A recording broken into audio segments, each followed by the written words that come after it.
আল্লাহ বলেন সম্পদের মায়া ছেড়ে তুমি যে মসজিদের দান বক্সে দান করো, তুমি যে মাহফিলের এই অনুষ্ঠানে দান করো, তুমি যে গরিবের হাতে টাকা তুলে দাও, তোমার এই দানের দৃষ্টান্তটা হলো একটা চারা বীজের মতো।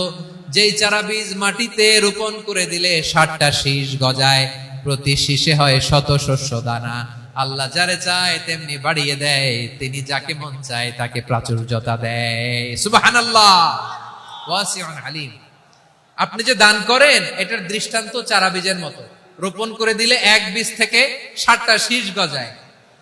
আমার ভাইয়েরা, বীজ রোপণ করলে শীষ বলেন না ময়মনসিংহ, এটারে কি বলে? শীষ।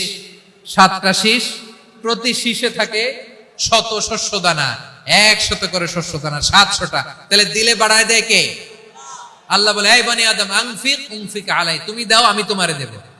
এখন আপনি না দিলে আল্লাহ আপনারে দিবে? এবার বুঝে থাকলে বলেন তো, আল্লাহর কাছ থেকে পাওয়ার প্রথম শর্ত কি? আমাকে দিতে হবে।